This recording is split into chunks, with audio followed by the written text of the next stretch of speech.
رسول اللہ صلی اللہ علیہ وسلم کا نکاح حضرت خدیجہ کے ساتھ ہوتا ہے. مالدار ترین خاتون کس قدر اپنے شوہر کو پہچانتی کہ جب آپ کو وحی ملتی ہے اور آپ غار حرا سے آتے ہیں کس کیفیت میں ہے, کون سہارا دیتا ہے, کون آگے بڑھ کر تھام لیتا ہے, کون حوصلہ بڑھاتا ہے.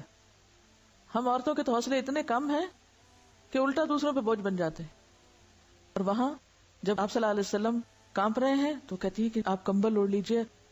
فقالت خدیجہ کلا واللہ ما یخزیک اللہ ابدا انک لتصل الرحم وتحمل الکل وتکسب المعدوم وتقری الضیف وتعین علی نوائب الحق. ہرگز نہیں, اللہ آپ کو کبھی رسوا نہیں کرے گا.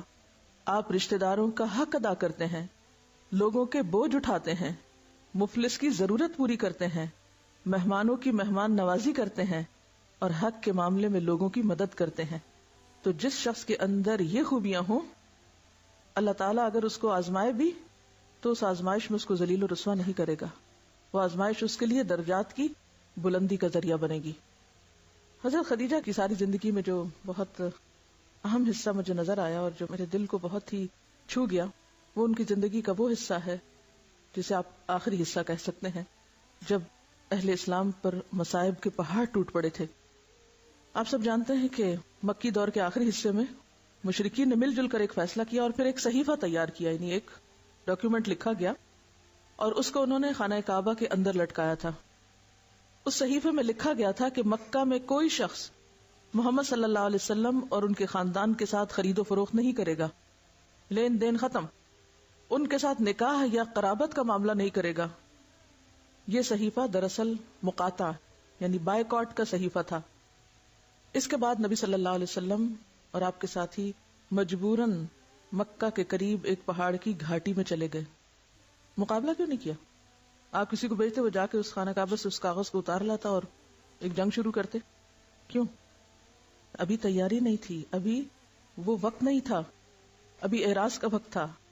بہرحال تو مکہ کی مالدار ترین خاتون جنہوں نے اپنا سب کچھ اسلام کی تبلیغ کے لیے خرچ کر ڈالا, آخری وقت میں اس حال کو پہنچ گئی کہ اس بائیکاٹ کی وجہ سے وہ بھی آپ کے ساتھ اس گھاٹی میں چلی گئیں.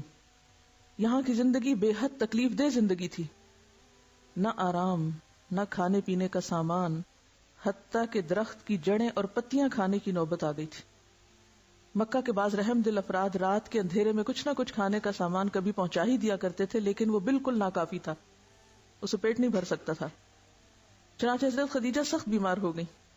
اب سن رسیدہ بھی تھیں, یعنی بڑی عمر کی ہو گئی تھی. ان کا رنگ کالا پڑ گیا.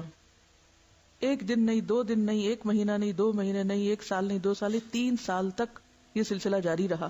لیکن وہ خندہ پیشانی کے ساتھ اس تکلیف کو سہتی نہیں, کوئی شکوہ نہیں کیا اور کبھی چھوڑ کے جانے کا آپ کو نہیں سوچا. یہاں تک کہ ہجرت سے 3 سال پہلے مکہ میں ان کا انتقال ہو گیا. اس سال کو آپ سب جانتے ہیں کہ عام الحزن کہا جاتا ہے. تو اس سے کیا پتہ چلتا ہے؟ آپ چاہتے تو خدیجہ کو مکہ میں ہی چھوڑ جاتے, وہ مکہ میں ہی رہ لیتی. اور پھر اس کے بعد آپ دیکھیے, آج کے دور میں اگر کوئی عورت خود کماتی ہو اور شوہر نہ کماتا ہو, یا کسی عورت کا سٹیٹس شوہر کے سٹیٹس سے ماں باپ کے گھر بڑا ہو, وہ یہی مصیبت بن جاتی ہے گھر کے فساد اور اختلاف کی. سارا وقت یہی احسان جتا جتا کے اپنے عمل برباد کرتے ہیں کہ میں نے اتنا خرچ کیا, میں نے یہ دیا, میں نے یہ محنت کی, میری قربانی, میں کر کرا کے ضائع کرتے ہیں, کیونکہ صبر جو نہیں. حضرت خدیجہ اتنی بڑی تاجر خاتون تھی کہ جب تجارتی قافلہ جاتا تھا تو ایک طرف سارے مکہ والوں کا سامان ہوتا تھا اور ایک طرف ان کا سامان ہوتا تھا, اور وہ اس سے بڑھ کے ہوتا تھا. اتنی مالدار خاتون. آپ صلی اللہ علیہ وسلم مالی اعتبار سے اتنے ساؤنڈ نہیں تھے, لیکن ایک دن وہ خاتون کہیں کچھ بھی اپنے آپ کو ظاہر کرتی نظر نہیں آتی, بلکہ اپنا سب کچھ خرچ کر ڈالتی ہیں اسلام کی تعلیم اور تبلیغ کے کام میں. اسی لیے تو اللہ تعالیٰ کی طرف سے سلام آتا ہے حضرت خدیجہ کو. جبریل آ کے سلام دیتے ہیں اور جنت میں موتیوں کے محل کی بشارت دیتے ہیں. ویڈیو کے نیچے سبسکرائب کے بٹن پہ کلک کریں, بیل کے آئیکن پہ کلک کیجئے تاکہ ہر نئی ویڈیو کی نوٹیفکیشن